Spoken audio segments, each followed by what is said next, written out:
Hey, Big Sib. I heard we have to do a diagnostic challenge this fall, and I totally know what that is. But, how does it work exactly? Well, for starters, you have 2 DCs this fall. The first one is not far away, and the second one is right before Thanksgiving, which is when you'll get to see your Utah classmates. Do you even have this in your planner? Which planner? Oh, yes, it's right here. Oh, wait, it was here. You know, I'm a P, right? Yeah, I know, but don't worry, you'll survive. Got a pen? Let's break this down and get you on the right path. You don't want to be playing catch-up once DCs start. Right. I am ready. First things first. Am I going to get any sleep during DC week? No. What? Just kidding. But it is a busy week, so let's go through day by day and look at the schedule. Before DC start, you'll have an orientation, either during the preceding week or on Monday of DC week. During this orientation, you'll come up with a clinic name, strategize how you will work together, and determine your roles for the first client interaction. Building a strong team is essential to success in DCs. It's kind of like Cole, but with real doctor stuff. Will there be trust falls? No. But you will be graded on your ability to work as a team, as well as your individual contributions. Tuesday is when the real work begins.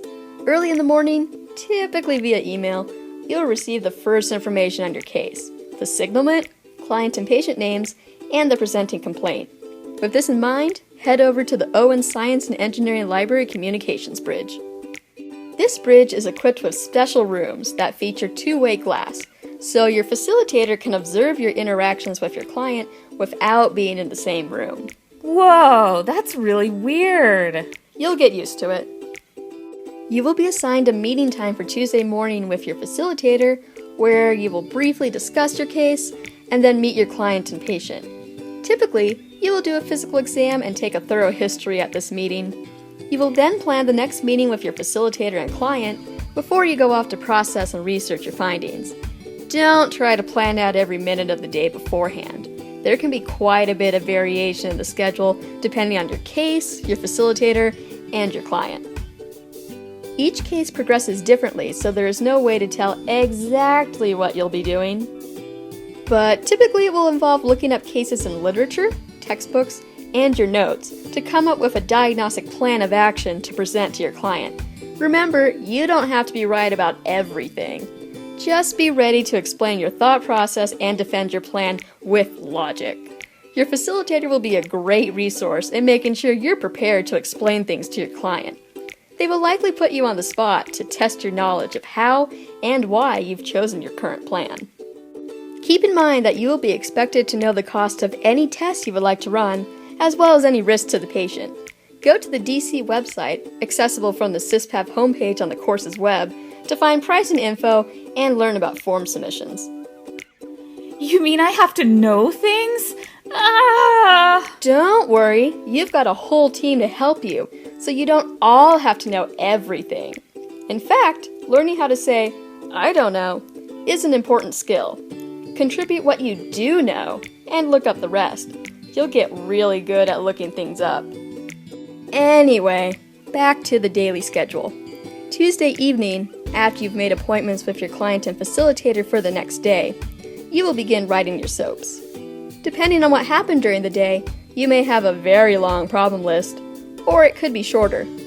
Talk to your facilitator about how to SOAP your case. They may be able to help you focus your SOAPs on the most relevant problems, or they may ask you to SOAP them all because the case is still very unclear. Like I said, it all depends on your case. How your team completes your SOAPs is up to you. Many find using Google Docs or a similar cloud file program helpful for working on the SOAPs together while in different locations. Or you can stay as a group and work on them in the same room. You'll turn in a single, cohesive SOAP for the day to your facilitator on Wednesday morning. However you decide to do your SOAPs, make sure that everyone in the group thinks about all the problems and how they might fit together. Otherwise, each person only has a piece of the puzzle and no one has a good view of the big picture. And remember, You'll be critiqued by your peers, so don't slack off. I would never do that. Tuesday is a busy day. So much to keep track of.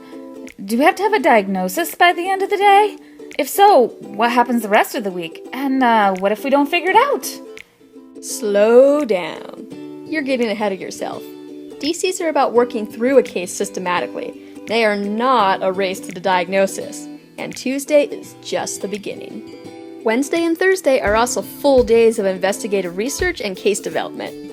You will have the chance to submit multiple lab tests, always dependent on your client's approval, and will sometimes have a new development in the case where you may change course entirely.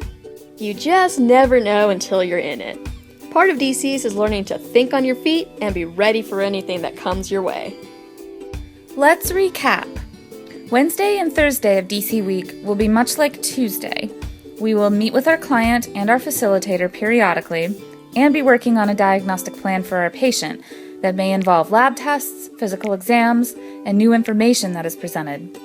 Then, in the evening, we soap our current problem list. That doesn't seem so bad. Am I missing something? Well, there are a few more assignments that will need to be done throughout the week. You will receive information about the specific requirements once DC start, but to give you an overview, you will need to create an invoice for your client and keep them up to date on the cost of all procedures, tests, and medications.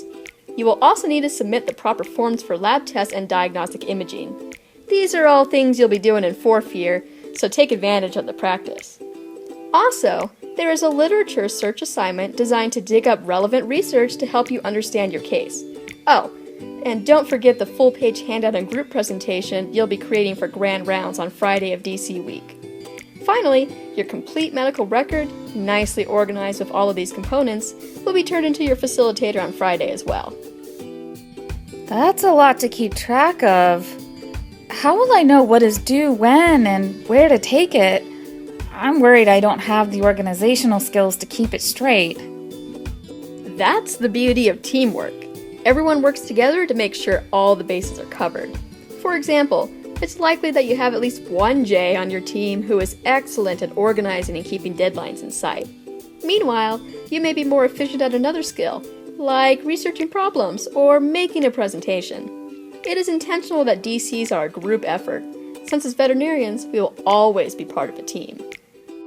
To get a more in-depth view of the inner workings of a DC, go to the DC website, accessible from the SysPath homepage on the course's web. It will help you understand all the components of a DC and will answer many questions in detail.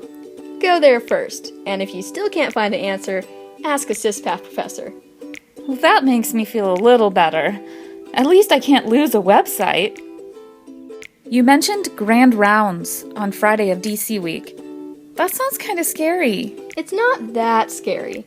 Grand rounds allows you to showcase what you learned and explain how you reached or didn't reach your diagnosis. It should be fun. Yeah, it is public speaking, but not everyone on your team has to have a speaking role. Chances are someone on your team will relish this opportunity. But keep in mind this is a chance to work on a skill that you'll use in the hospital in fourth year and throughout your career. Plan on having a speaking role for at least one of your DC presentations. You've been practicing case presentations in your SysPath lab, so you already know the basics. In grand rounds, you will pair these speaking skills with a visual presentation so that your colleagues can learn from your DC and you can learn from theirs. I think I get it now. DCs are a process, not a destination. Show up, be a team player, and dive into the research. Consult the DC website for details on each component and answers to common questions. Communicate with my team, my facilitator, and our client to get the best care for our patient.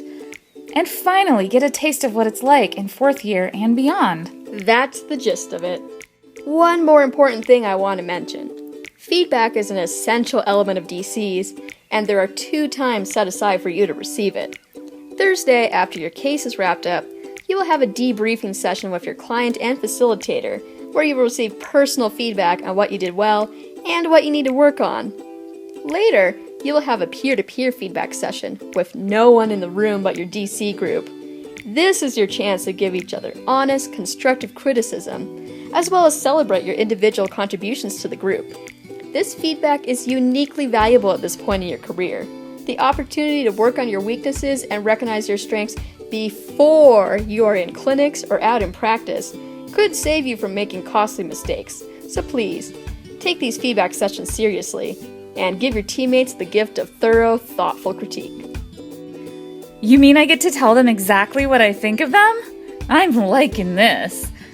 I see now that DCs are a test run for my life as a veterinarian. Time to saddle this pony up. With that attitude, your DC group is in for a lively week. Have fun with that, and best of luck to you. Thanks. Brought to you by Lydia and Gwen.